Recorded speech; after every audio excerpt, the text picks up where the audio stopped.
Hi, Tracy Hugelmeyer here with VintagepreneurUniversity.com, where I help vintage sellers start, grow, and scale their business on Etsy. I also own my own vintage business, Rustic Eye, that I've had on Etsy since 2013. And today I'm going to show you what I do when I get those emails that come out from Etsy because they contain some information that actually provide us some insightful clues. So let me show you what I mean. Okay, so here we are in a recent email that Etsy sent out about setting the dinner scene.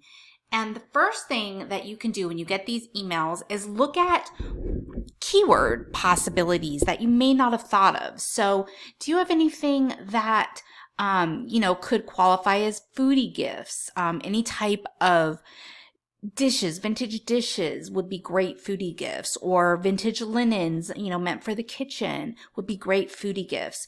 So if you have anything like that, just right away, if you aren't using foodie gifts in your tags and titles and descriptions, you definitely could consider doing that. Same thing with ceramic dishes or spice spoons.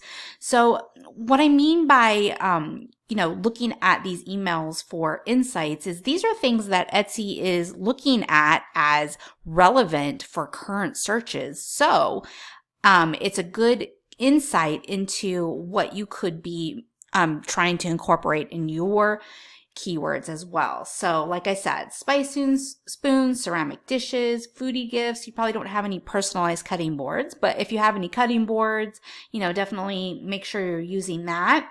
And then as you start to click on these, you get even more kind of clues as to what Etsy is serving up to their customers. And keep in mind that what they're serving up is what they're anticipating people are going to want. And they've put a ton of research into this because they want to sell our items just like we want to sell our items, right? That's part of how they make money. So once you click onto any of those categories, you'll be able to see right away in the search bar what keywords specifically that Etsy used. In this case, it's exactly the same, but sometimes it varies just a little bit. So that's and I'll try and find some examples of that. But that's can be an additional clue for you as far as keywords. And then next, if you look down here where it says all categories and then foodie gifts, again, this is exactly like we saw it in the email, but sometimes there's some variation there as well. So pay attention to what Etsy is putting in the keywords in order to show the results to the shoppers, because like I said, it's one insight into what it is Etsy thinks that our customers collectively are looking for. And also, I've noticed that sometimes they click these buttons. Sometimes they'll click free shipping. If they're really talking about, if they're really pumping up the free shipping in the email, they'll have this box already clicked. But in this case, they don't have it pre-clicked. They might also have a different price category clicked. So as we approach the holidays, it's a really good idea to make sure that you have items in each of these different price categories. So under 25, 25 to 50, 50 to 100, and over 100. As many of those categories as you can so that you can potentially show up in search results for those different price categories, whether it's something that Etsy's serving up or that somebody is searching for. And let's see.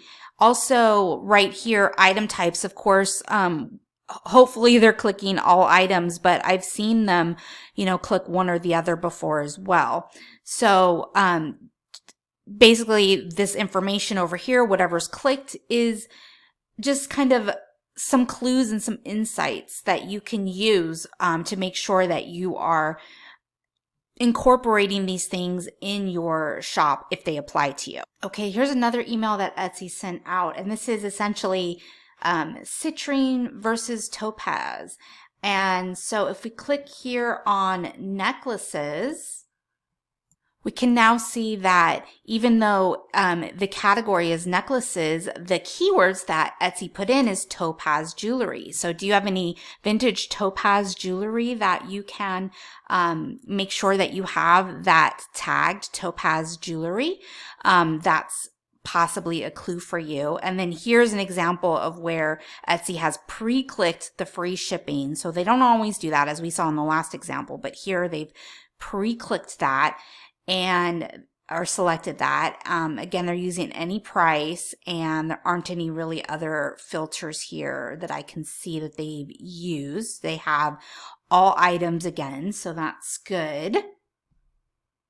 And here we are on the first page of that Topaz jewelry. Let's see here.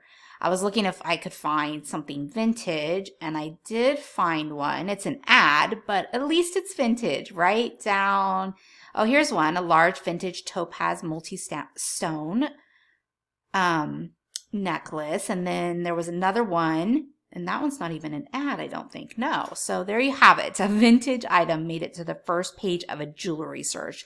Vintage jewelry, or jewelry in general, is such a saturated market. So awesome job for a vintage shop competing with that saturated market and showing up in this search.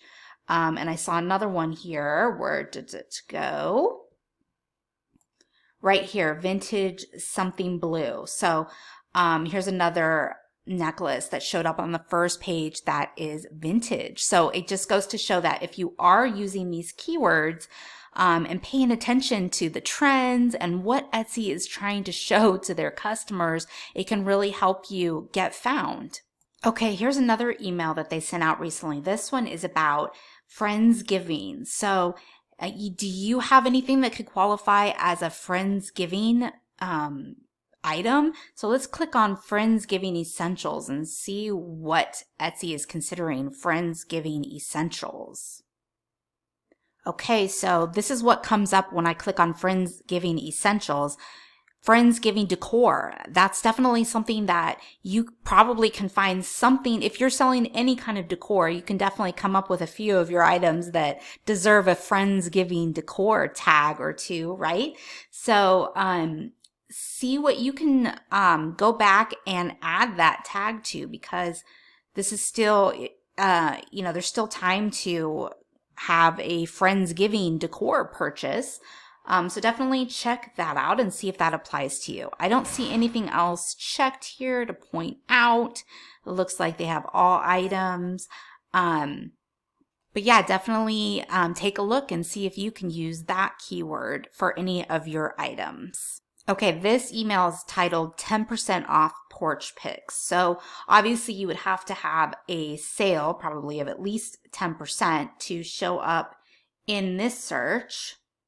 The first thing I'm looking at when I get these is, do I have anything that qualifies as a minimalist wreath or a personalized sign or Thanksgiving decor? Probably if you sell any decor at all, there's something that can qualify as Thanksgiving decor, either by being the right color or whatnot. So let's take a look at what Etsy is using as keywords for that category, Thanksgiving decor. Okay, so they are using the keyword Thanksgiving decor. And because they advertised it as 10% off, it's not surprising to me that we see the on sale.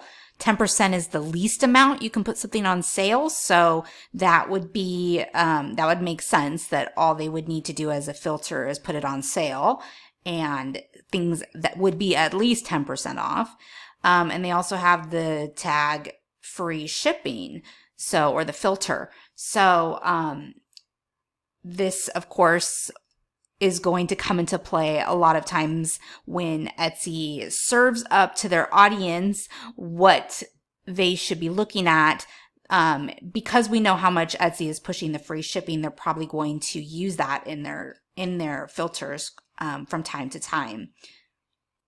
And it's pretty dang cool. It was at the bottom of the page that I found it, but there is a vintage item here.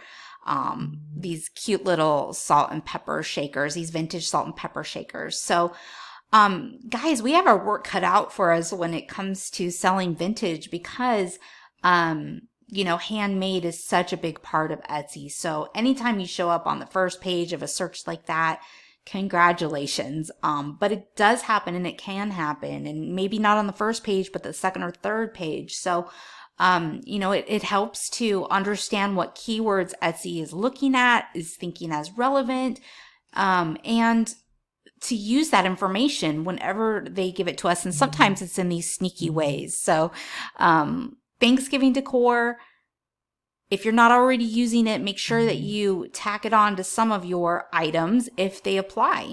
So hopefully that's helpful to you. There's always questions about, how do I get found on Etsy? And that is just one more of the ways that you can get some insight into how Etsy is showing items to people who are coming to Etsy. And keep in mind that what they're showing to their customers, like I mentioned earlier, they're showing as currently relevant. So you want to make sure that you're tapping into that and using those keywords so that you have the potential to get found as well. And if you'd like to get some more ideas on how to work on your search engine optimization and make sure that you get found on Etsy, I have a free training for that. You can go to vintagepreneuruniversity.com/free challenge, and I'll link that below for you as well. Thank you so much for joining me today, and have a really great rest of your day. Bye.